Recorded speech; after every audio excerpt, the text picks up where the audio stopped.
Geda gedi geda oh.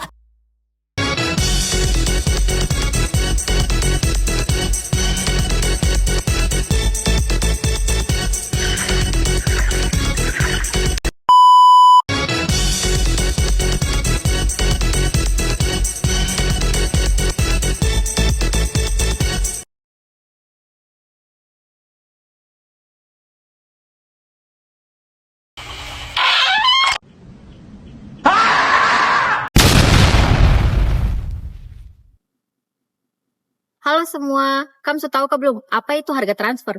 Kalau kamu belum tahu, simak video ini sampai selesai ya. Coba kalian bayangin suatu perusahaan besar pastinya memiliki banyak divisi. Misalnya divisi produksi dan divisi penjualan. Jadi, harga transfer itu di mana harga yang dipakai saat divisi produksi menjual barangnya ke divisi penjualan di perusahaan yang sama. Harga transfer memiliki dua tujuan utama. Yang pertama, di mana untuk menilai kinerja setiap divisi secara adil. Dan yang kedua, untuk memastikan manajer divisi mengambil keputusan yang menguntungkan perusahaan secara keseluruhan. Lalu gimana caranya perusahaan menentukan harga transfer? Ada 3 cara untuk menentukan harga transfer. Yang pertama adalah harga pasar. Harga yang diambil dari harga jual di pasar. Cara ini merupakan cara yang mudah dan sangat efektif.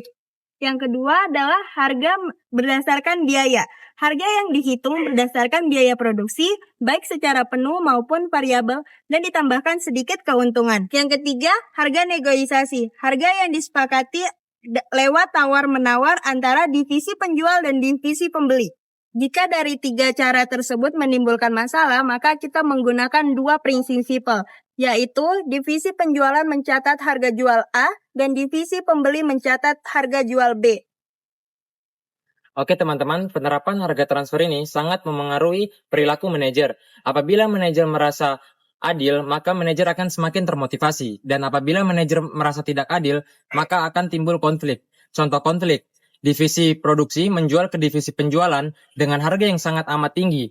Maka divisi penjualan itu sendiri akan lebih memilih membelinya di luar. Padahal divisi produksi itu memiliki kapasitas yang sangat amat kosong. Nah, keputusan divisi penjualan ini memang sangat bagus untuk divisi mereka sendiri, namun sangat merugikan perusahaan secara keseluruhan. Ini yang kita bisa sebut dengan perilaku yang tidak sejalan dengan tujuan utama perusahaan. Jika ada konflik seperti ini, maka CEO atau direktur harus turun tangan menjadi penengah dan harus memastikan nilai transfer harga yang selaras dengan strategi besar perusahaan. Sekarang kita bicara dari sisi pajak, terutama untuk perusahaan multinasional yang cabangnya ada di banyak negara. Mereka biasa menggunakan harga transfer untuk menghemat pajak secara global. Bagaimana caranya? Mereka bisa menetapkan harga transfer rendah dari negara yang pajaknya tinggi ke negara dengan pajak rendah. Hal ini membuat laba seolah-olah pindah ke negara yang pajaknya kecil. Namun ada aturannya.